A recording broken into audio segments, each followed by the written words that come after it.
live. Good evening, everyone in United States, and good morning to our colleagues who are joining from India. Welcome to yet another fellowship training seminar under Professor Nanda Fellowship Training in Human Rights. We are here today, Saturday, January 20th, 2023, Friday, 9 p.m. Eastern Time in United States. This is our logo of the International Commission of Human Rights. And on behalf of the Board of Directors and the Executive Committee of ICHRRF, I invite all of you to our last session for Anushree for her seminar presentations. We have a standard format for our seminars. The topic for today's seminar is persecution of followers of Zoroastrian and Baha'i faiths in Iran. And as I said, folks joining from India, it is Saturday there, 7:30 a.m. Our distinguished faculty in this seminar series is mentored by Professor Nanda. We have Professor Yash Pathak, Professor Nalini Rao, Professor Lavanya Vemasani, myself, Mr. Clemens, Mr. Tripathi, Dr. Yashodhan Agolgaonkar, Professor Nidhi Shendurnikar, and Professor Sen Ni. These are the faculty preceptors who have, over a period of time, helped our fellows in the preparation of their seminar series. We have two fellows currently, Mr. Pachori, who is here. He is from the January 2022 batch, and Anushree, who is from July 2022 batch. Our seminars have a standard format, 25 minutes of presentation by the fellow. This is followed by 10 minutes commentary by Chief Mentor, Professor Nanda. And then next 25 minutes a discussion by the faculty preceptor, who is Professor Nidhi today. And last 30 minutes go for general open question and answer series. So that is the topic, of course. A few announcements. ICHRRF is going to be publishing a couple of books. These are based on the special hearings we conducted for ethnic cleansing and genocide of minorities in Bangladesh and Jammu and Kashmir Hindu genocides. So those two special reports in book form are available fairly soon. We are still waiting for applications for January 2023 session of fellowship training program.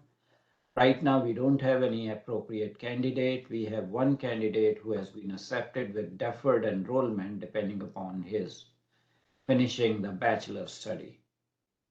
We are also inviting volunteer faculty if you know of anyone who is interested. Before I hand over this platform to Anushree, couple of announcements, housekeeping rules. We want everyone to keep themselves muted to avoid noise interference. Please change your cell phone to vibration mode. Please do not try to interrupt when our fellow or faculty preceptor are speaking. Only those members of the audience who identify themselves are allowed to ask questions. No anonymous questioners, please. All questions are moderated through chat function. Questions have to be very precise and specific. We don't want a lengthy monologue in the chat function. And lastly, like all our seminars, this seminar will also be recorded and will be available on our YouTube channel as well as on our website within 24 hours. So I'm very pleased to invite our junior fellow, Anushree Ghisad, for her last fellowship seminar presentation. Anushree, the floor is yours. Please go ahead. Please unmute yourself. Dhanyavad Adityanji. Kindly allow me to share my screen. Just a moment.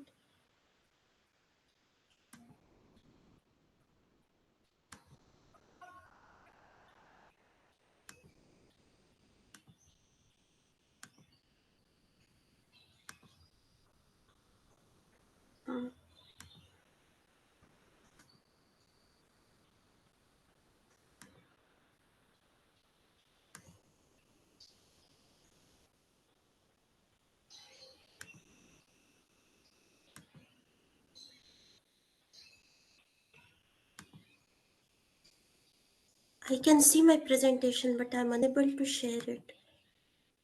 Did you want me to go ahead and share, Anushree? Can you please try, Kalji? I did it just a while ago, but now I'm unable to look at the presentation. Okay, let's take a look. Let me know if you can see the screen.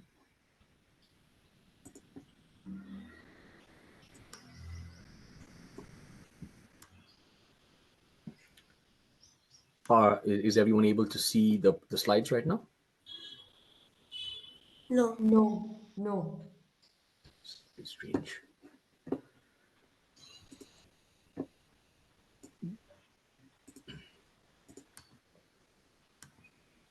Yes. Okay. Okay, we can see. Yeah, go ahead, Anushree. Very sorry.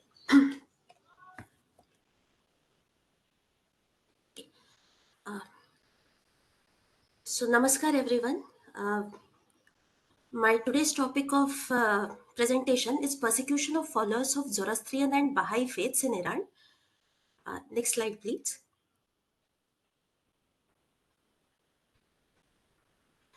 So this is the presentation layout. We will try to understand, within this presentation, we will try to understand Zoroastrians in Iran, Baha'is in Iran. Then we will try to understand stories of those people from within this community, the kind of treatment meted to them post-Islamic Revolution of 1979, different tools used by the Iranian states to control minorities. And then we would try to answer the moot question that does this actually amount to persecution that we are assuming in here? And the last part of my presentation would deal with consequences of this differential treatment on common Muslim Iranians. So in the interest of time, without further ado, I would quickly begin with my presentation. Next slide.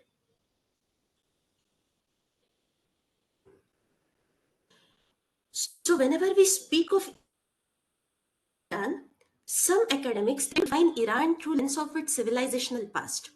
So while the glorious past might be the reality, today's Iran is a theocratic country. See, Islam is the official state religion. If I have to be precise, it is 12 Jafari Shia Islam. Also, when we speak of Iran, we need to differentiate between the Islamic Republic regime of Iran and the common Iranians. So it is the regime which is controlling all levels of governance. So technically today 0.5% population in Iran is non-Muslim. So in terms of absolute numbers, we are speaking of around 4,25,000 people of Iran. Now this is official figure. Real number could be much higher than this, as this figure does not include apostates and non-religious people. Now that raises a question pertaining to the status of non-Muslims in Iran. Today they clearly constitute a minority, and I say today because once upon a time, some of these minorities being majority. So we are going to examine condition of two prominent and unique set of religious communities of Iran, Zoroastrians and Baha'is. Next slide, please. See, Zoroastrianism is one of the oldest monotheistic tradition in the world. Followers of these traditions are called as Zoroastrians. This tradition originated in Balkh region, which is in present Afghanistan, and then it flourished in entire Greater Persia. It was one of the major religions which was favored by the old Persian kings. Now, what you see on your screen is the image of royal tomb of Persepolis. That tomb clearly showcases the king attending the fire altar. Now, this shows the monumental importance accorded to this religion by the ruling kings. After Islamic invasion, repeated scale of persecution led to multiple waves of migrations of Zoroastrians from Iran. So if you go by 2012 census, it suggests that around 25,000 Zoroastrians are there in Iran. This actual figure could be much higher. And the Zoroastrians speak Avestan language, which is an ancient Iranian language, along with Persian. So in order to understand situation of present-day Zoroastrians, or Iranian Zoroastrians, let me quickly take you through two stories. Next slide, please. So this is story of Karan Wafadari. He is a dual citizen of Iran and the United States. Now in 2016, his wife disappeared from the airport. When her husband arrived at the airport to investigate, he too was quickly arrested by Iranian officials. And these were the same officials who had just arrested his wife. So Wafadari was held for 1 month in solitary confinement. Then he was held for additional months in a small cell without any formal charges. He was not even allowed to speak to his attorney. Now, you may ask, what was his crime? Ostensibly, that he was a dual citizen. But in reality, he was a Zoroastrian dual citizen. So, look at his sentence. He was sentenced 27 years in prison, 124 lashes, and confiscation of all his properties. Later, his sentence was reduced to 15 years in the appellate court. His sister, Kateh Wafadari, she wrote an open letter to the of Islamic Republic in November 2016. She detailed ordeal that the entire family has to go through. She detailed how every single ounce of property that they owned was confiscated. Now, Karan Wafadari is one of the countless Iranians who are held due to their dual nationality, and they are in different prisons of Iran now. Next slide, please.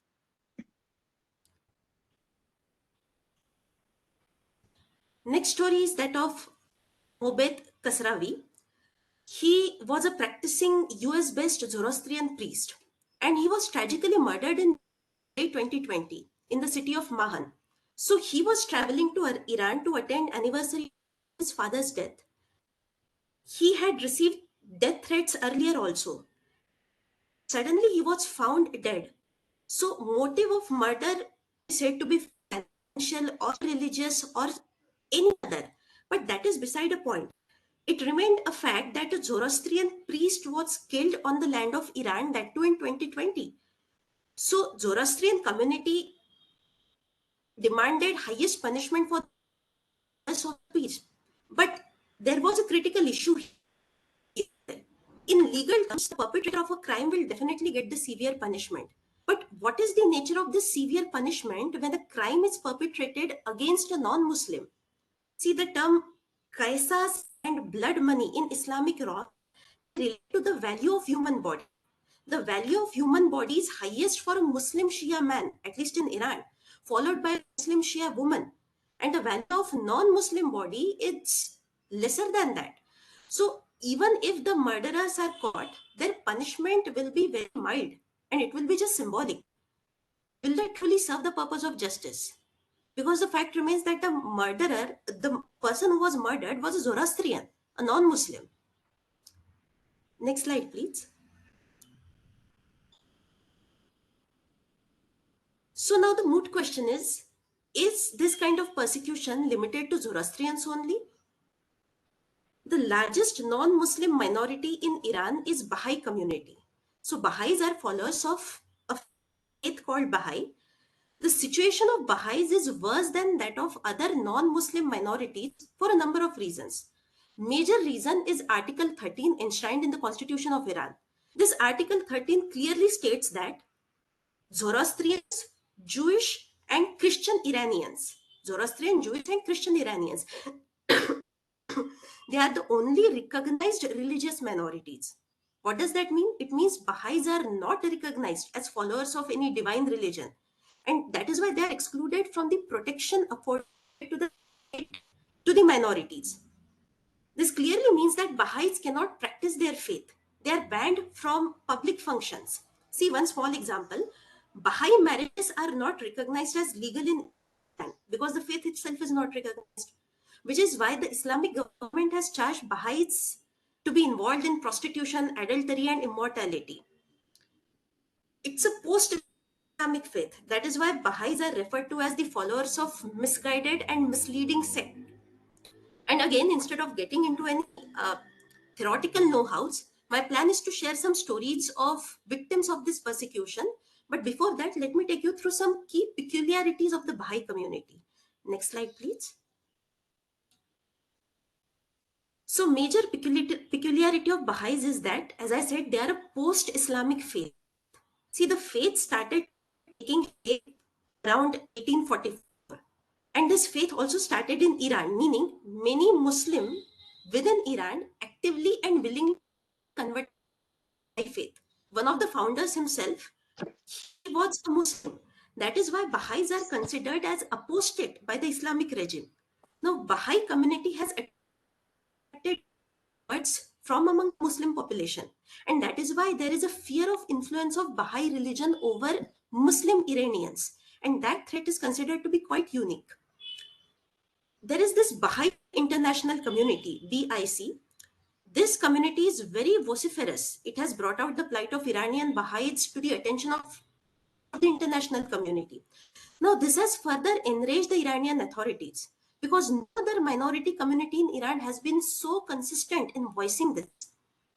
Another peculiarity of Baha'i community is that its headquarters are stationed in Israel. Now, Iranian authorities see this as an evidence of some kind of political alliance between Baha'i community and Israel. Now, you may ask, why out of all places on earth Baha'i had set up their headquarters in Israel? See, the founder of this religion, Mirza Hussain al-Nuri Baha'u'llah, he was banished from Iran. And this was 80 years before the establishment of State of Israel. And at that point in time, Israel was under Ottoman territory. But again, Islamic regime considers this to be spying for Israel. Then there are allegations of blasphemy on Baha'i because the is to be an avatar of God. Whether Baha'is are a faith or a sect or a cult, that might be a different matter of discussion. The fact is, they are a non-Muslim minority of Iran. They are heavily persecuted by the theocratic regime of the country. Shia clerical establishment who are in full control of the state apparatus use their resources for very open anti-Baha'i campaign. So we will quickly go through a few stories. Next slide, please.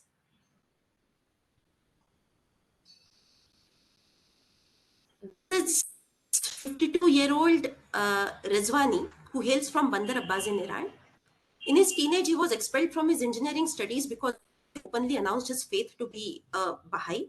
He nonetheless came to be regarded as one of the experts in water purification area. It is believed that this person was under intense pressure to leave the city by government agents. Over the 10 years, the Friday Imam of Bandar Abbas, Naimabadi, he continuously threatened Mr. Rezvani. He had repeatedly said threatening remarks against the entire Baha'i community in Bandar Abbas. So actually, Mr. Rezvani and two other Baha'is had written a letter to Naimabadi asking him to stop his threats. Now, suddenly in 2013, Mr. Rezvani's body was found under most mysterious circumstances. He was shot in the back of his head. In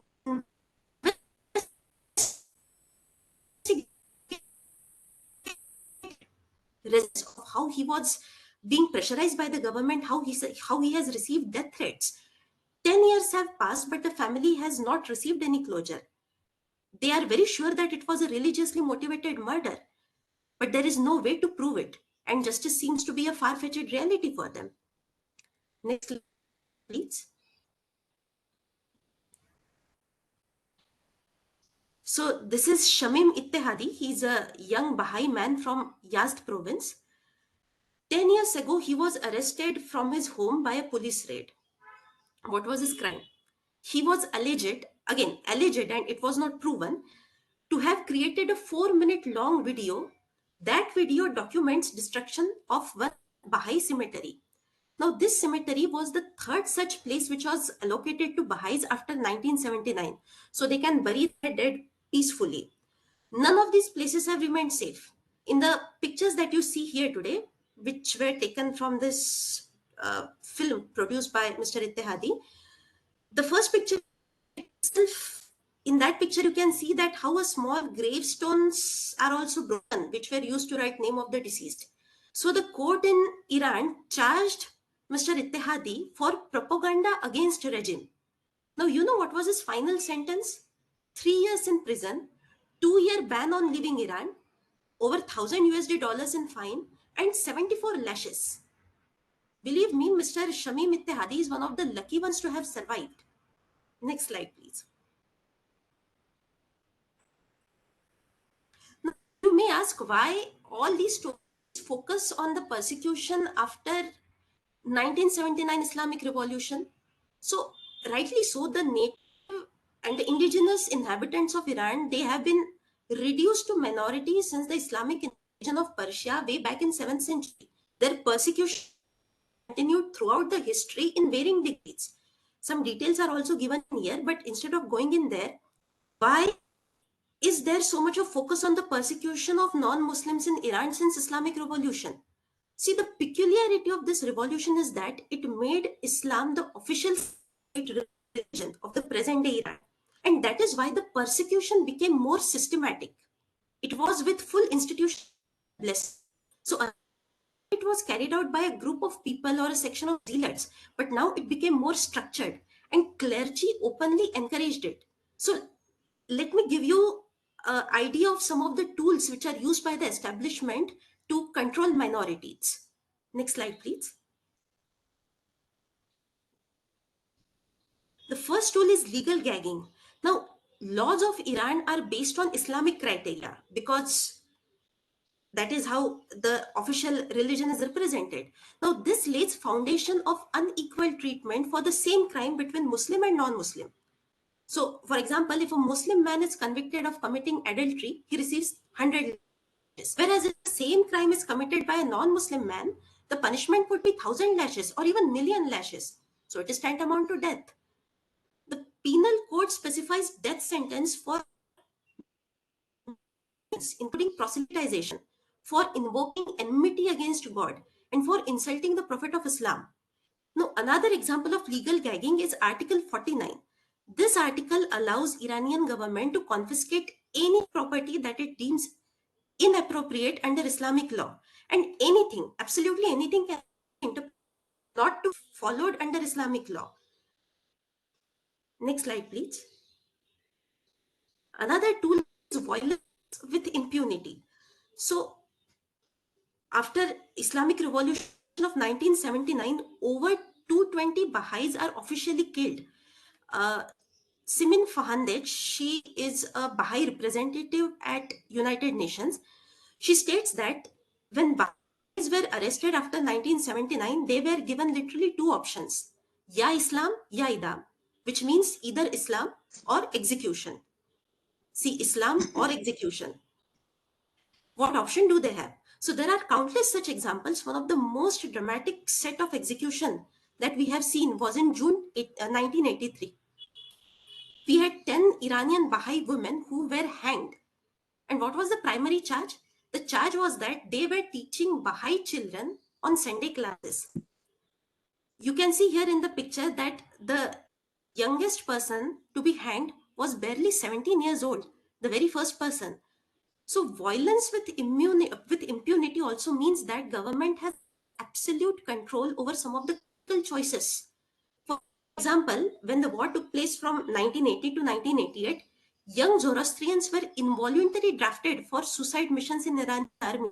And what if they reject that call? That could result in their execution for treason. So this is violence with impunity, which is being used as a tool by the state. Next slide, please. It deals with institutional throttling. Now, what you see here in the next slide is a draft of 1991 memorandum. It was also called Baha'i Question. This memorandum jots down step by step a plan to block progress of Baha'i community in Iran. It was signed by Iran's supreme leader and also by its then prime minister. If non-Muslim students have to continue with their education, then they are systematically prohibited if they declare their faith. Religious These are prohibited from holding senior government or military positions. Citizens are banned from taking part in Zoroastrian celebrations, Baha'i celebrations. As per law, Zoroastrian schools must have a Muslim principal. You can see what government authorities have to say about non-Muslims here, that they are sinful animals who roam on the earth and engage in corruption, and there are many such examples. Next slide, please. The second last tool is that of economic apartheid. So confiscation of property, as we have seen, is legal under Article 14. It deals with four categories of assets. First is confiscation of places of worship of minorities. The places of worships are confiscated only to be destructed. So there is an example of House of Bab in Shiraz, which is a very holy place for Baha'is. It was destroyed in 1979, just after the revolution. There was this Baghdad house which was destroyed by authorities in 2013. A Baha'i named Kurosh, he took video of this entire destruction. He was later executed for his religious beliefs. Then there is confiscation of cemeteries. We have seen one such example. There is confiscation of institutionally owned properties by such communities. There is confiscation of properties owned by the individuals. See, I'm using the term economic apartheid because whenever an attempt is made by any Zoroastrian or Baha'i to reclaim their property, in majority of the cases, the provincial court almost rule against them. So the aim is very clear, not to leave a single trace of Iran's non-Muslim culture in its physical form on the land of Iran. Next slide, please. In this slide, you can actually see the holy house of Bab in Shiraz. The first picture shows how it looked before the destruction, and the second picture shows it being destructed by the government authorities. Last of the tools is that of psychological abuse. So the political prisoners from these minority communities who are held, they are always, can we go to next slide, please? The political prisoners are always taught in one way or the another so that they end up recanting their faith. Same is the state of their relatives or their friends. So there is always a dangling sword of abduction, kidnapping, or murder. Now, you see the role of the state and the levers of state in persecution of Baha'is and Zoroastrians. So persecution, calling this treatment as persecution might be an understatement. This is extreme violence. This is religious cleansing. The government is actually using all resources at its disposal to break the will of minorities to even exist as non-Shia Muslims in Iran. These tools are a strategy to destroy Baha'is and Zoroastrians from history of Iran. In practice, it means destroying memory of non-Islamic cultures and faiths of Iran. And also I'm emphasizing on Baha'i and Zoroastrians because that is what we are focusing in our discussion today. This is applicable to all other minorities. The only, in my opinion, is that is doing this very openly. It is not hiding behind any veil of humanitarianism or secularism or any moral high ground while pursuing its vested interest of total destruction of minorities. Next slide, please. And this is the last part of our presentation. Now, what are the consequences of such persecution on Muslim population of Iran? So one of the intention of the government is to create a cognitive bias in the mind of common Muslim Iranians against these minorities. Has the government succeeded? So contrary to this, more and more Iranians are taking interest in studying their pre-Islamic heritage. That is what multiple reports show. Some are in the process of rediscovering their Islamic roots. There are several examples where Muslims of Iranian origin have undergone Navjot, which essentially means initiation into the Zoroastrian tradition. You can see a number of people who have given their testimonies after being initiated into Zoroastrianism. It's right on this. Many Iranians are compelled to examine their idea of spirituality in the wake of state-sponsored fanaticism. And more are turning sympathetic to Baha'is and Zoroastrians. So while the government seeks to inspire hatred, the people are actually offering more and more support. Next slide, please.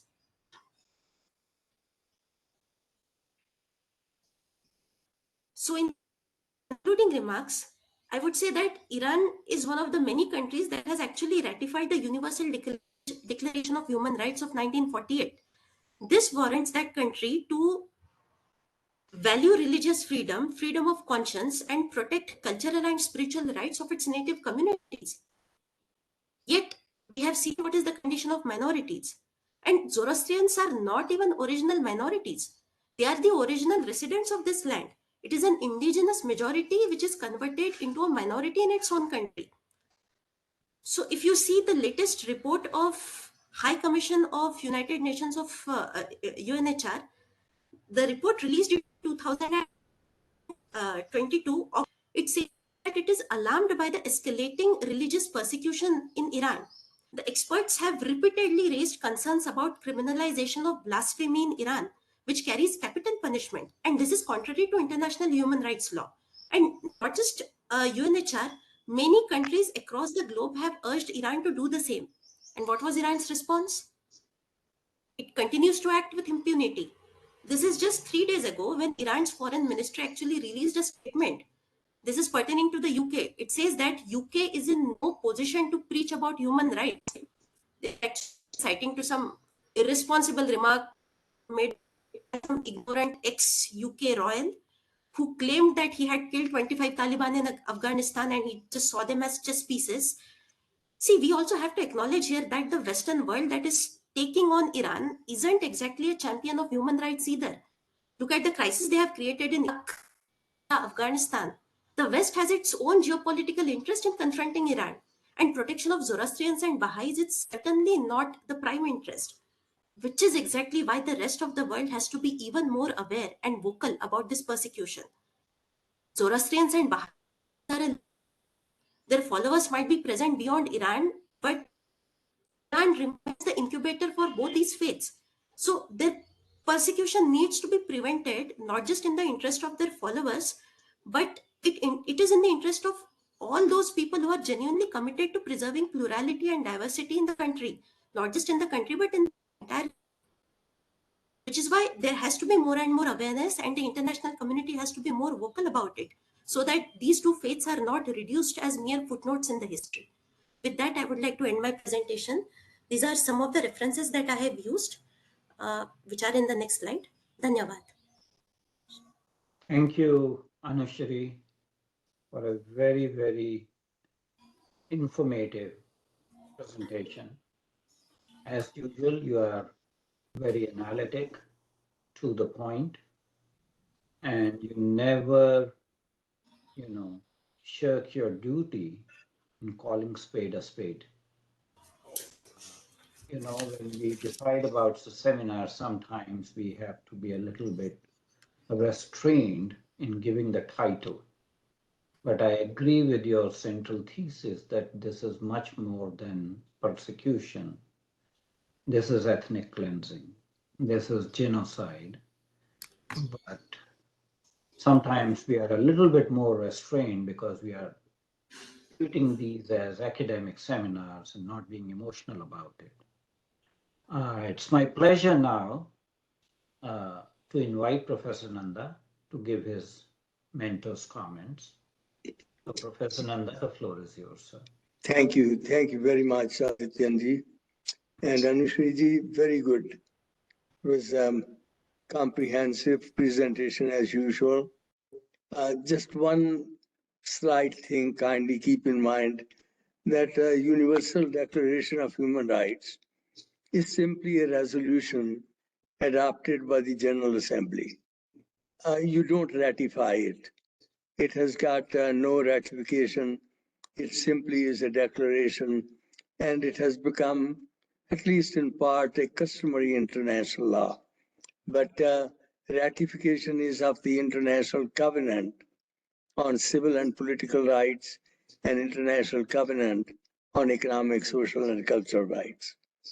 I think two things that very clearly come to mind is that Baha'is at the present time are being persecuted and continuously so. And I think the question that you posed and answered is very, very good, very properly done. I had a student about 3 years ago, and at that time we looked into what the status of Baha'is is and what has been happening. And since then, I have not followed it very closely. But this last May, the United Nations has a report on the persecution of Baha'is. Then the United States also had a report last year, and I looked at those reports carefully and also looked at what's happening at the present time. And you're absolutely right. The pressure at the present time has even increased. There are 300,000 Baha'is currently in Iran. And the regime wants as many of them as can leave to leave the country. And Baha'is don't want to leave the country. They feel that it's their country, their faith began there, they have to stay there. And the amazing part about all this is that the regime is afraid that Baha'is, because what their faith is, seems at the present time more attractive to younger people. And Baha'is are the ones that proselytize.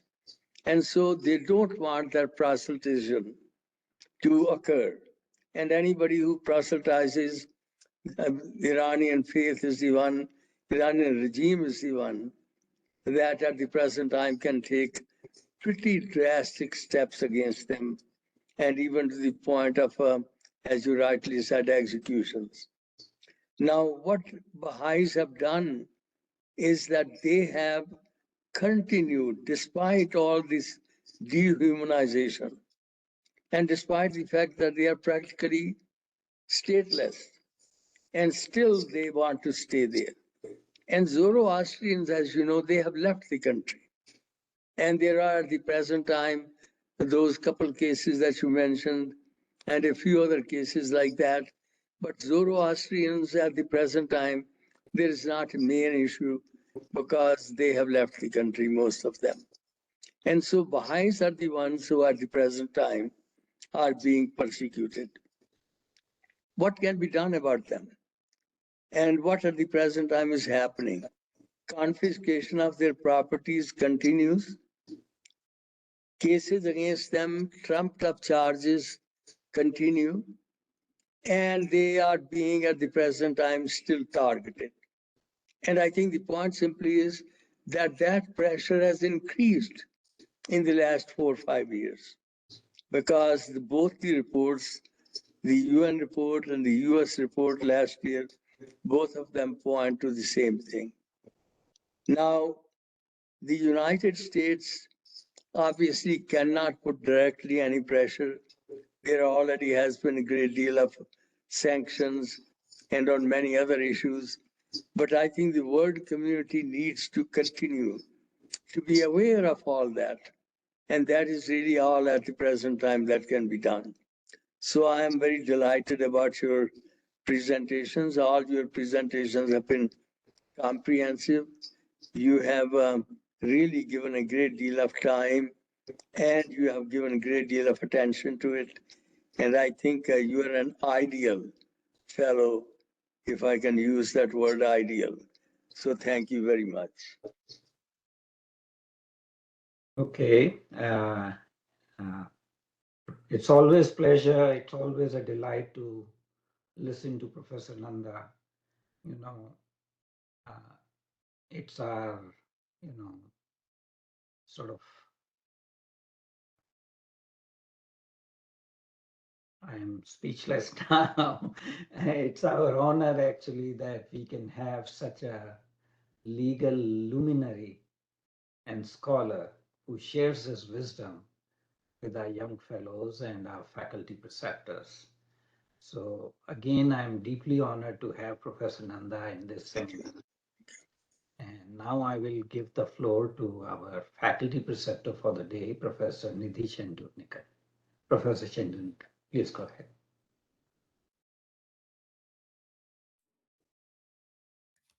Namaste, good morning, everyone.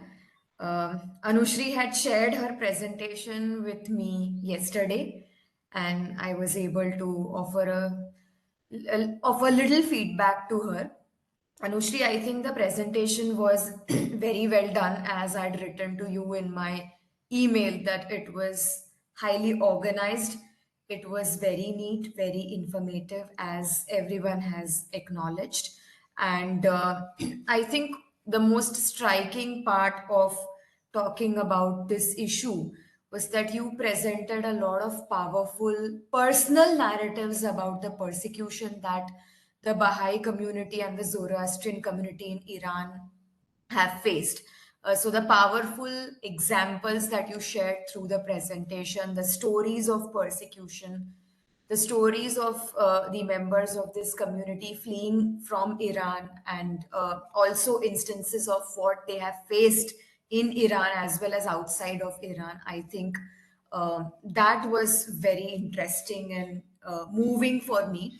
Whenever we are speaking of ethnic cleansing, persecution, I think, of course, there is a theoretical, conceptual, academic vantage point to talk about those issues. But I think oral narratives are extremely important to talk about these issues, because ultimately these are stories of human beings. These are stories of people who have faced a lot of hardships to be able to follow their faith, to be able to keep their language, culture, roots intact. So, to me, that was the most interesting part of the presentation. Uh, I would like to bring forward a few points on the topic. First of all, it is quite interesting to me that I am sitting in Gujarat, the western part of India, and Gujarat is known to give shelter to the Zoroastrian community. So, if you go to the southern part of Gujarat, there is a town called Navsari, and the Hindu Rajput ruler of Navsari. I'm not sure if I remember the name correctly, but probably the name is Jadi Rana. So this Hindu Rajput ruler of Navsari, Jadi Rana, he sheltered the Zoroastrian community in a port town, which goes by the name Sanjan. And this is also where the holy fire of the Parsis is protected, it is kept. In my own town, Baroda, which is the central part of Gujarat, we have a Parsi Agyari, which is where the holy fire of the Zoroastrian community, the holy temple of the Zoroastrian community is safeguarded, secured. So, so I feel extremely connected to this issue because there are many Parsis in India. Quite a few of them have risen to the top with their Gujarati, with their roots in Gujarat. So I feel that I can relate and I can closely connect to this issue. So yes, I just wanted to bring that one point forward. When you were speaking about the persecution of both these communities, I think there are a few parallels that I would like to draw. The kind of punishments that are being meted out to both these communities, I think they have a lot of parallels to the kind of punishments that are being given to dissenters in Saudi Arabia. I was just reading a book about a Saudi Arabian blogger, Raif Badawi, and his book is interestingly titled Thousand Lashes. So he is a dissident blogger in Saudi Arabia. His wife is in Canada along with his children, and he's also jailed in Saudi Arabia. And the punishment meted out to him was 1,000 lashes. So we can draw some parallels about what is happening in Iran to what is happening in other parts in the Islamic world, not just with non-Muslims, but also with dissident Muslims. And but this blogger is an appropriate example. I'm sure there are many other examples also.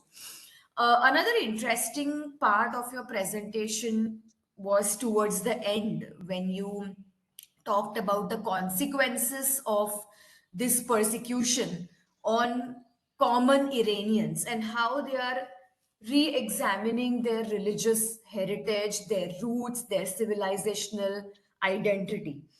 I believe this can be connected to the ex Muslim movement that's been raging all over the world, where a lot of Muslims are coming out quite openly They have declared themselves as ex-Muslims, and they are now willing to explore their identity, their roots from a very ancient and a non-Islamic perspective. And what was also interesting to me is that not Iran is not just indulging in the persecution of Baha'i and Zoroastrian faith, but I think you somewhere mentioned in the beginning of the presentation that Iranian state regime is also engaged in the persecution of apostates and atheists and ex-Muslims. So I believe it would be very, very interesting to also examine the state of ex-Muslims all over the world, peculiarly in Iran, and especially with the advent of social media and technology, this movement has been rising. So I think social media and technology has offered spaces for persecuted people to share their stories, to share what they are going through, to share accounts of the hardships and the struggles that they face in that particular context. Another interesting point that comes to my mind is what we can see right in India's neighborhood in Pakistan and Bangladesh. I think the persecution of Hindus, Sikhs, Christian minorities in Pakistan and Bangladesh is something that we can think of when we think of Zoroastrians and Baha'is in Iran. You will observe that similar gagging techniques, similar state sponsored persecution, similar mechanisms. I believe that the template is the same. And as a result, the minority population in Pakistan and Bangladesh has reduced considerably over the past 7 decades. So, you mentioned gagging, you mentioned blasphemy law, you mentioned violence, lashes, disappearance, execution, systematic socio-economic discrimination where the minority community is not allowed to seek education, not allowed jobs. There is institutional discrimination. So all of this can definitely be seen right in India's neighborhood in Pakistan and Bangladesh. And I believe that is something that we have to be concerned about in India. Of course, India has been working on the Citizenship Amendment Act. We are waiting for the rules to be put forward, and we are waiting for the expedition of the processes of granting citizenship to minority communities from these two countries. There has been a huge debate about that. But I see a similar template in work in Bangladesh and Pakistan. Uh, Another point that Professor Nanda also rightfully mentioned is about the UDHR.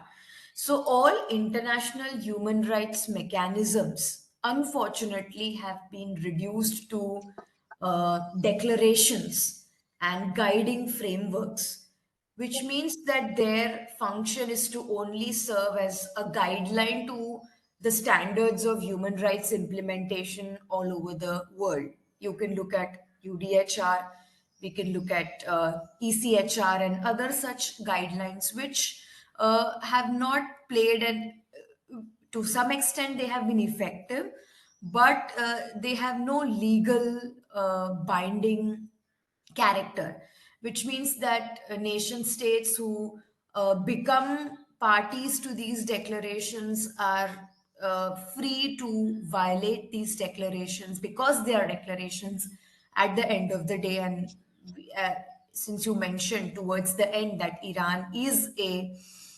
signatory to the UDHR, and so many countries around the world which are signatories to such declarations but are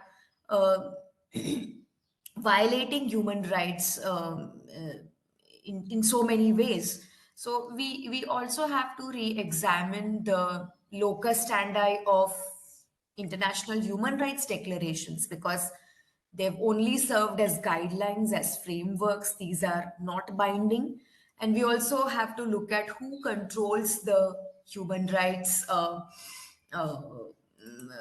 who controls human rights in the global scenario. I believe we had hosted one interesting session on the Western bias in the human rights discourse.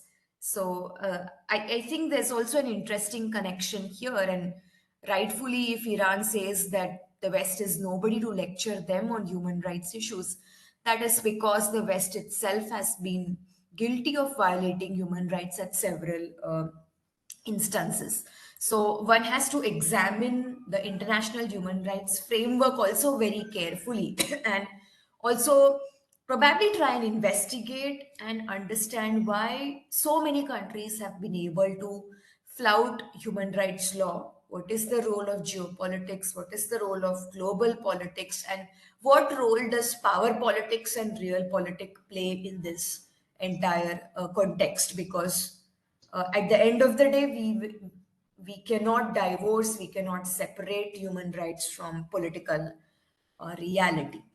And the last interesting point to me was that I think this topic itself is probably understudied. When I was trying to search for academic articles to be shared with you on this issue, I found quite a few, but I believe that there is little awareness on this issue in and around the world.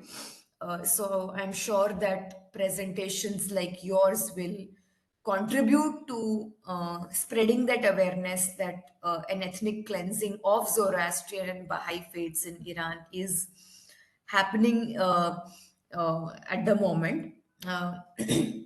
And recently we just marked the we marked January 19, 1990, the day of the ethnic cleansing of the Kashmiri Hindus in Kashmir. So, in my opinion, the more we speak about these issues, the more we discuss these issues, the more we make such presentations on such forums, there will be more discourse on these issues, and that also will probably contribute to some kind of resolution. So I am absolutely delighted that this topic was chosen for the presentation. And I'm sure by the means of your presentation, it will reach out to many young people who are interested in human rights. So many congratulations once again, and congratulations to the entire team for choosing this topic, for allotting this topic to Anushree. Thank you. Thank you, Professor Nidhi, for your very wise comments. One of the focuses of ICHRRF is to be the voice for the marginalized and persecuted minorities on whom no one wants to speak about. So we take that responsibility very seriously, and we study, investigate. It's not just a training seminar for Anushree. It is highlighting to the rest of the world that this problem exists, and the content that is being created through this seminar will be available in perpetuity for the academia, for humanity, for geopolitics to study. So that is one of our roles, and we are trying to, do our duty as human rights academics and advocates very seriously. Before I open this to general discussion, we have a very honored guest, Mr. Sani. Mr. Sani is originally from Iran, I am told, and is currently resident in India. And, we would like to know his perspective as a person of Iranian origin, belonging to a minority faith, how he perceives this particular topic and any other experiences, lived experiences, which none of us have, but Mr. Sani has lived experiences in Iran. So, Mr. Sani, I would like you to say a few words, give your comments, give your opinion. Big hello to each one of you. Can you hear me? Yes, we can hear you. Thank you so much, Mr. Nanda, Anushree, and each one of you. Such an honor for me to come here and not only learn, but unlearn. I'm a big fan of unlearning in life. Ya Islam, ya Idm, Iran, persecution, minority, kafir, non-Muslim, is exactly what I grew up hearing as a part of our stories, as a part of our heritage, and especially coming from Sikh religion. As Nidhi ji said, that Pakistan is Iran 2.0. Your network connection is poor. Can you hear me? I can't see any of you on the screen. I think my network. Can you hear me? Yes, we can hear you. Yes, we Yes. can hear you. Thank you. I can't see everybody on screen because my connection is poor. So yeah. So yes, as much as I feel very anguished about the 300,000 Baha'is and the Zoroastrians, I feel that we're still sitting on a time bomb when it comes to Pakistan. If Europe and America and the civilized world is and was having problem dealing with people from Ukraine, refugees from Ukraine, Syria, we have a time bomb of 220 million people right next to our border, which is virtually a failed state. And it is purely kept alive because of geopolitical and other interest. So I still feel that what happened in Iran, what Iran is doing, is happening all over the place. And we had to leave Iran only because we felt suffocated. My grandfather wept and he went into a virtual state of depression after leaving Iran. And then he had a daughter who was born after he left Iran, and he named her Iran. So such deep is the non-tangible hurt that my daughter, who's 17, who goes to Jindal University as a student of journalism, and she wants to write on Iran. She wants to visit Iran, and she sent me this caricature yesterday. I'd love to share it with you. It is by somebody in Iran. And this, I think, very well explains what's going on in Iran. If you can see, Yes. it is such a strong form of expression. And this is, my daughter's 19 and we left Iran maybe 40 years ago. And she still feels so sensitized about it, so much pain, that every time something goes on in Iran, she calls me. She says a part of me still feels, it bleeds because that's the kind of story she heard. We still, part of my family still speaks Farsi. And when all of this was happening, one half left for England and the other half left for America. So we did leave Iran, but Iran didn't leave us. It's still within us. And, I shared with Anushree also that we lost my father about 4 years ago. And even when we we put in the newspapers about his prayer meeting, he was still identified as Daya Singh Sahani, son of Ajab Singh Sahani from Iran. So it's still within us, and we really feel the pain. And now I feel, maybe I'm overreacting, but now I feel that Pakistan is the next 2.2, and the world needs to worry.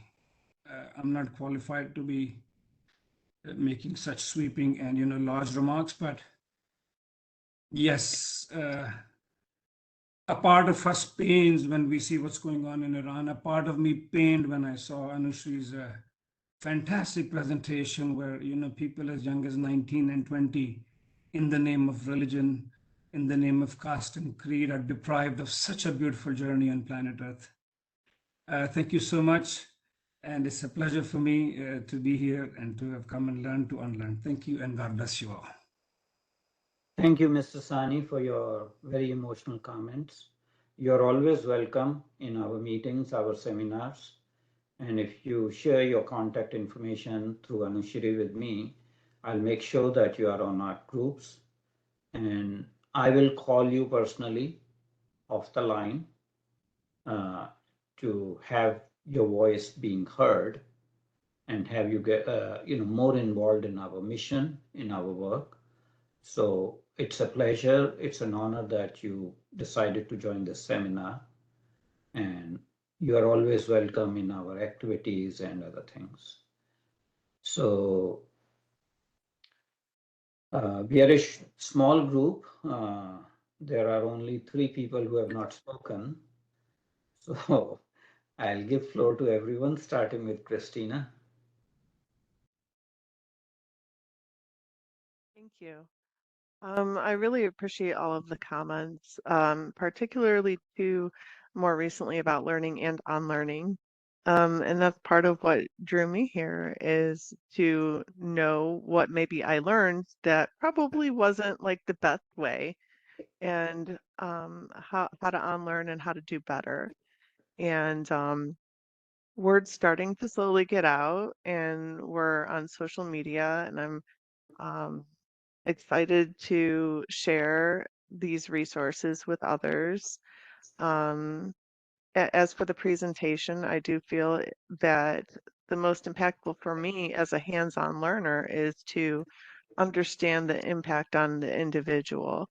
And you were able to say what some of these terms mean and what they look like and how people are being treated. And that helps my brain understand, as someone who's been in the direct lines of service, to understand how it affects the individual or the people as a whole even. So good job with helping demonstrate that. And thank you for the presentation. Thank you, Christina. I will invite our senior fellow, Ripudaman, to give his comments and observations. As usual, wonderful presentation, Anushree ji. Yeah, very emotional comments by Surendra ji. Yeah, I have no words to express myself. Very emotional comments and very good presentation. Thank you. All right. We just had Mr. Harilal Patel, the treasurer of this organization, join. Mr. Patel, you joined late. We are towards the discussion part. Do you have any questions or comments on the topic or observations on the topic? Harilal ji?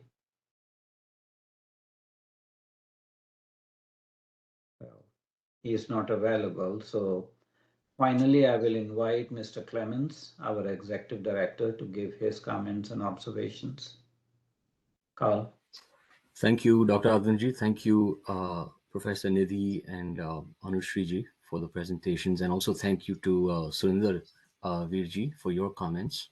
I was actually going to mention Sikhs in Iran as well. I've had the pleasure of visiting that beautiful country, Iran. And yes, I mean, Iran has many minorities. Some of them are not even acknowledged as minorities, like the Sikhs.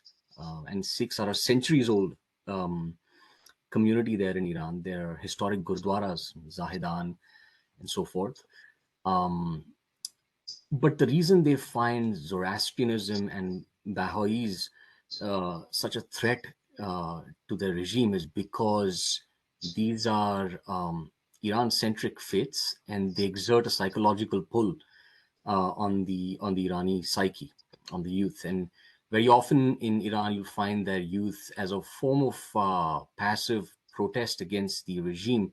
You know, they may wear a fravahar around their neck, you know, the Zoroastrian symbol, or something like that. It doesn't necessarily mean a religious conversion, but it's a form of asserting their Iranian identity as different from their Islamic identity. And it definitely gets under the skin of the theocracy over there. I'll give you a personal anecdote. I was in Iran during their Nowruz festival, which is the Iranian New Year. It's the Zoroastrian New Year, which is also celebrated as the Iranian New Year now. And I woke up on Nowruz Day in my hotel to look at the newspaper. It's a national newspaper. And on the front page, there was a beautiful picture in the desert of fire, and Zoroastrian men and women alternately in a circle around the fire in some kind of a folk dance. I thought, oh, what a wonderful country, it's celebrating its Zoroastrian heritage. But as soon as I looked at the headline and the blurb underneath the photograph, said these are so. Just a little bit of background. So every Nowruz, Zoroastrians have to get special permission to have this celebration. They are not allowed to celebrate this within the city, but they can go out into the desert a few kilometers and celebrate it over there, because it involves imbibing a little bit of wine, a pleasure that a great number of Iranians partake of in secret, by the way. So this was a picture of that celebration out in the desert, and the blurb underneath said, look at these shameless, bihaya, shameless women who are dancing with men without any hijab or anything. You know, they're dancing with men while liquor is being imbibed. But trust me, this was not at all a wild party at all. It was a very traditional, sober kind of celebration. But that was the blurb under the photograph on the front page of the newspaper on their biggest festive occasion, insulting them, humiliating them, insulting the honor of their women. And I was shocked to see that. I've come across many Iranians, both in India, and also some whom I'm in touch with in Iran, who are truly interested in Zoroastrianism and want to undertake some of the sacraments. It's very difficult, though, to find a Zoroastrian in Iran who's willing to be put in touch with them to mentor them. They are terrified of being found out. They think that maybe it's a government agent who's out to test them or to trap them. They live in a constant state of terror, mind you, and you have to see it and be in touch with them to understand what it is like to be born, to grow up, and to live and die under such kind of conditions. They don't know what it's like to think and breathe openly and spread their faith and talk about it. So that's another big issue that they face. The other thing with the Islamic regime is that it will often misappropriate Zoroastrian traditions, while it looks down upon them. For instance, Mazar-e-Sharif in Afghanistan is supposed to be the tomb of Imam Ali. Of course, the real tomb of Ali is in Najaf in Iraq. So this is a mythical tomb of Ali, which just happens to be a few kilometers away from Samangan, which is where we have the Takht-e-Rustam, the tomb of Rustam, the Zoroastrian hero. And all the mythos around Rustam, of Rustam fighting this demon and that dragon, has been transferred over to Ali in the Afghan folklore. Of course, Islam will never be Zoroastrianism, but it's just a way to wean people away from ancestral traditions towards a different tradition, that's all. So I just wanted to offer some of those insights into what is happening, into the state of things, and both in Iran as well as northern Afghanistan, which is kind of like an extension of Iranian culture. And I just had one question, if that's okay, for Anushree. I know you've spent time, a lot of time in Afghanistan, and I wanted to understand amongst the youth in Afghanistan, what is the attitude towards Zoroastrian history and the Zoroastrian present? Do they just see it as something in history, or is there any kind of even a sort of a flirtation with it in present time? Okay. So, Kalji, as I understand, and the interactions that I have had with young people in Afghanistan, I had actually, whatever interactions I had in Afghanistan, I actually tried to understand view of Afghans on different minorities, because that actually happened to be my area of interest. Surprisingly, I found that very few Afghans actually know about what Zoroastrianism is. Whatever little knowledge they have is tremendously theoretical. And within youths, be it from village side of Kabul or the urban side or the urban part of Kabul, there is not much awareness. The some amount of awareness that I have seen is between those people who have studied during the communist era, where different religious traditions of Afghanistan were part of actual academic curriculum. Otherwise, you hardly find any awareness. Also, I mean, when I was in Afghanistan, this was 2 years ago. So you actually had one Jew, a few Hindus who were in double digit, and over 306. Even the government officials would not give you any figure pertaining to Zoroastrians because it was believed that they have actually left the country. So there might be some, as you say, appropriation of Zoroastrian traditions in the form of celebrating Navroz. And largely people understood that it had to do with some pre-Islamic tradition of Afghanistan. But if you ask common man, they might not know it has something to do with Zoroastrianism. The academics and intellectuals that I have come across, of course, they knew about this tradition, but again, this is a personal feeling that those who knew, a few people among that section seem to have some sort of bias for Zoroastrians over Hindus because Zoroastrians happen to be a monotheistic faith. So, and then you don't have any living entity in Afghanistan to actually see them and study them, which is why there was that cognitive bias to some extent, which I felt. These are my impressions. No practical acknowledgement of Zoroastrianism being a part of Afghan heritage, at least consciously on the part of youths of Afghanistan. Thank you. Thank you, Anushree, for answering to Carl. Carl, you have any more comments? Yeah, I just wanted to also mention in absolute present time, as there are, waves of protests sweeping Iran right now, on social media, some of that has a strong Zoroastrian and Mithraic subtext.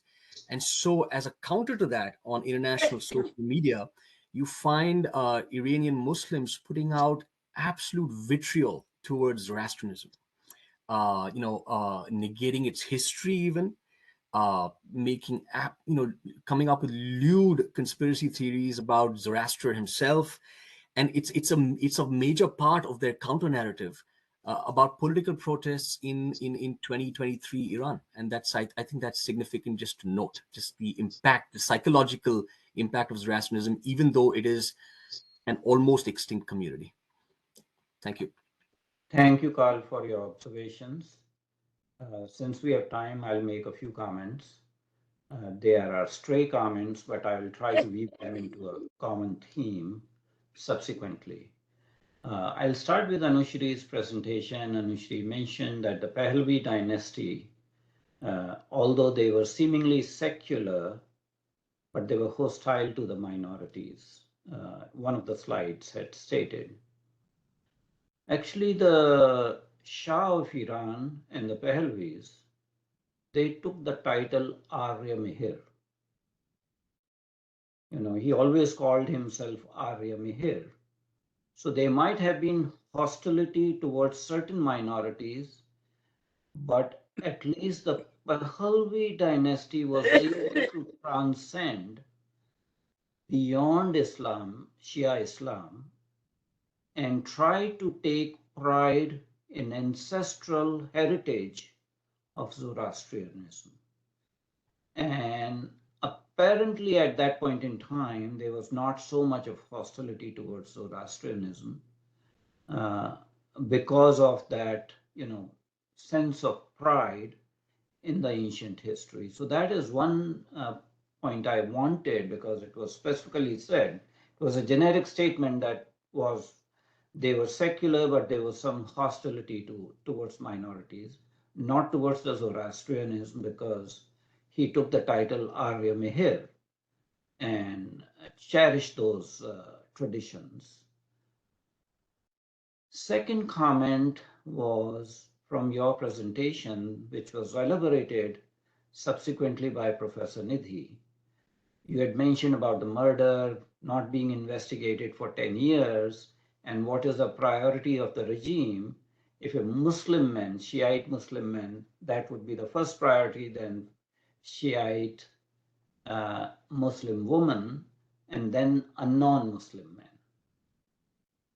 If we change the countries, let's look at the parallel act in Saudi Arabia. Okay. The government of Kingdom of Saudi Arabia will give highest priority in any prosecution of a crime, be it murder, be it anything, if the victim is a Sunni Arab Muslim. Second priority would be if it is a Sunni Arab Muslim woman. Okay. Third priority would be white-skinned foreigners. The next priority would be Muslims coming from other country. And the last priorities would be the non-believers, the so-called kafirs. And because the justice system involves blood money, it creates a lot of problems because Saudi murderers get scot-free if they kill the non-believers or kafirs. They could just pay their way out by paying blood money. So in this context, these are two Muslim countries. Both are theocracies of a different nature. One is a absolute, autarky and monarchy. And the second is supposedly an Islamic republic. Very different strains of Islam are inimical to each other to the neck, and yet have their justice system, their civic system have so much of similarities. Now that makes you think, what is going on here? When communism was the norm, communist countries always vied with each other which form of communism is the best communism, true to the form. And you're seeing a similar phenomenon, which is the truest version of the revealed book. Different sects, but similar, barbarity, similar lack of human rights, and absolute totalitarianism. So that was the second observation from your presentation, which Professor Nidhi also talked about. Thirdly, I will come to Mr. Clemens's observation, how in 2023, Iranian citizens lampoon or express vitriol towards their own fellow citizens of Zoroastrian faith. I think there is, I may be called as a very cold-blooded, commenter for making this observation. But there's some truth to it because there are parallels. There's an adage that every country deserves the government it has. And it may be very cruel on my part to say Iran deserves the government it has. When Iranians on the street revolted against the Raza Pahlavi dynasty, Ayatollah Khomeini was no longer there. He was sitting in France. His views were known to everyone. He had written books.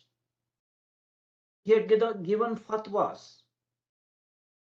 Why did you allow this freak of a man to come back to your country, take over the entire country, entire system? The fault lies with you. Iranians wronged themselves in the fervor of anti-monarchy, anti-Shah revolution by embracing this epitome of barbarity and giving him the supreme position. Who is responsible for that? It is not the American imperialism. It's not the British machinations, it's Iranian people themselves. And you see in country after country similar pattern. Afghanistan deserves the government it has because they always wanted Sharia law. You do any survey and they say all the problems will be solved when there's a Sharia law. Now you have Sharia law. You deserve it. Any revolution in an Islamic country gets Islamic fervor, Islamic quoting of the revolution to justify the removal of one oppressor and replacement by another oppressive government. That is the general trend. Why Iran is so important? Because Islamic populist rhetoric in Iranian 1979 revolution became a beacon of hope for other Islamic countries. Moderate Islamic countries like Malaysia, which never use hijab, which never use chador, you saw a different trend after Shiite Islamic revolution in Iran. Remember fatwa against Salman Rushdie, where it came from.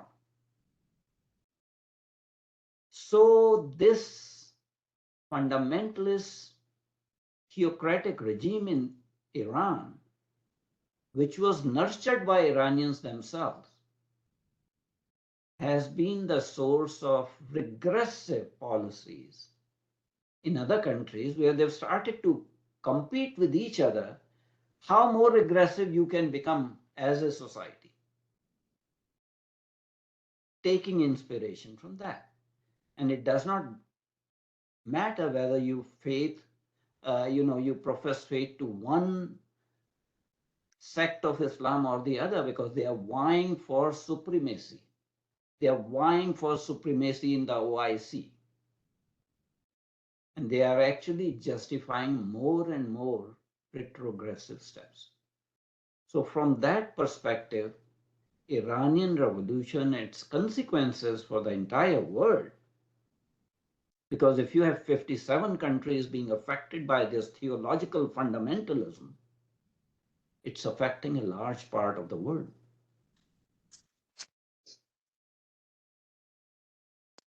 I am actually very saddened that despite popular revolutions and the ones spearheaded by women at this point in time about the hijab, still this regime is very entrenched. And it does not appear that there is some salvation for the common Iranian people. But they have the responsibility on their shoulders. You can say that the current generation does not have that responsibility because most of them are less than 30 years old. They were not even born.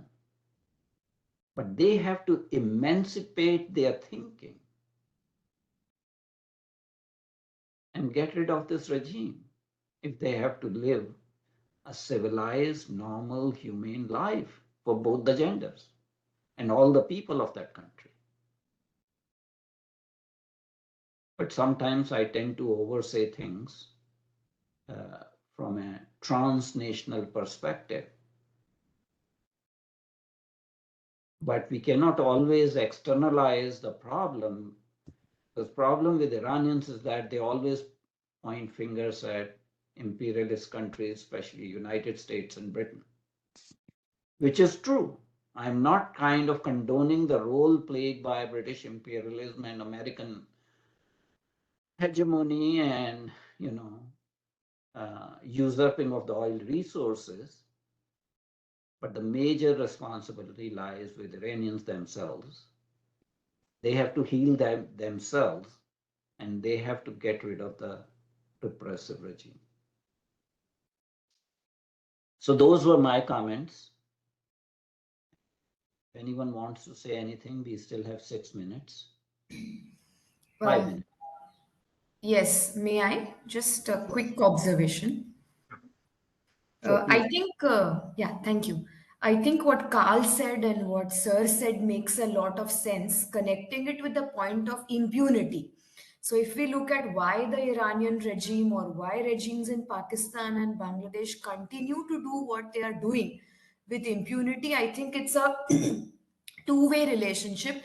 They get a lot of validation from their citizens itself, and that is why they continue doing it with a lot of impunity. So the point that Carl mentioned about the psychological impact, what citizens think, what their role is, and Sir's point about how they have to emancipate themselves, how they have to take responsibility. So I believe a lot of times when we are looking at human rights violations, we are focusing on the regime, the government, people in power.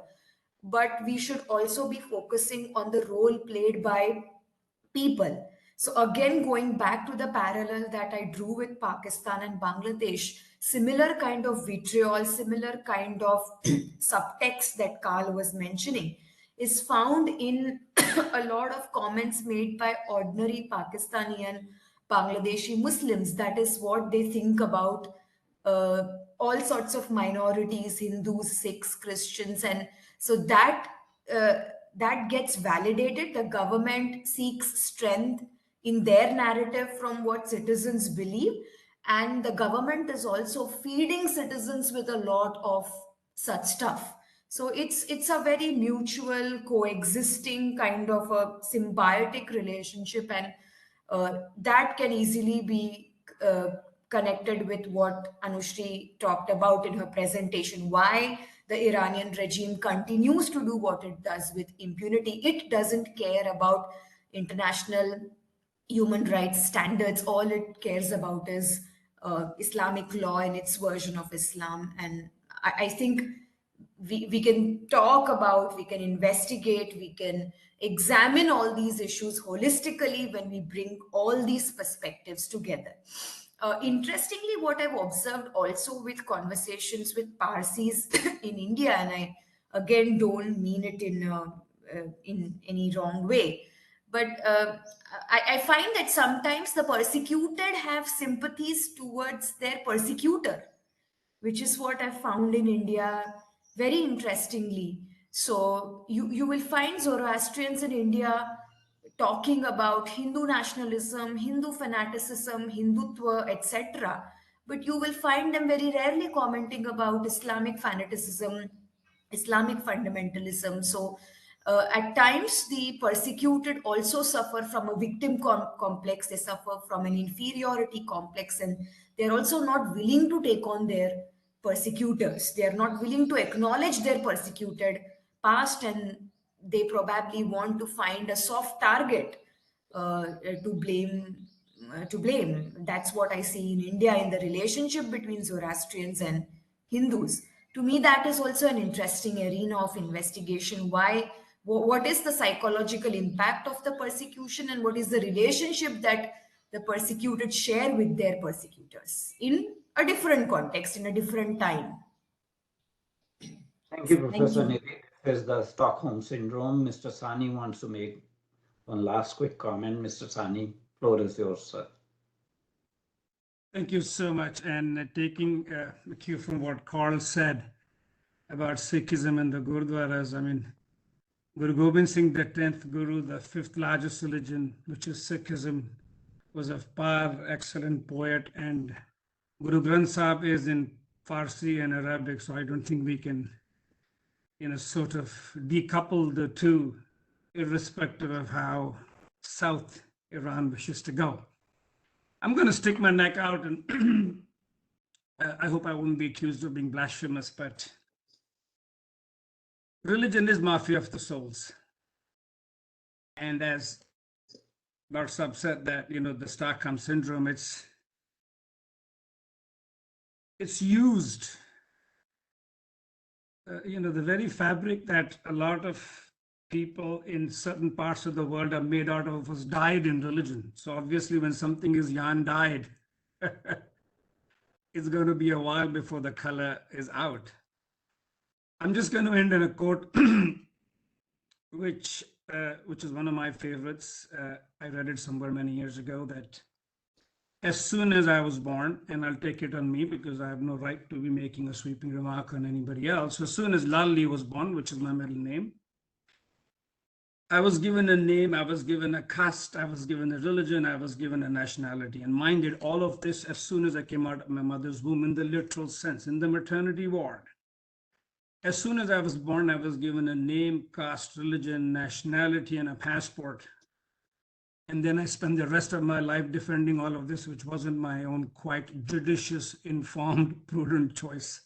Thank you so much. God bless you all. And once again, please don't find me blasphemous, because I do tend to cross the lines sometimes to, as Christina said, unlearn. Thank you and God bless you. Thank you, Mr. Sani. Thank you, Anushree. It was an excellent presentation.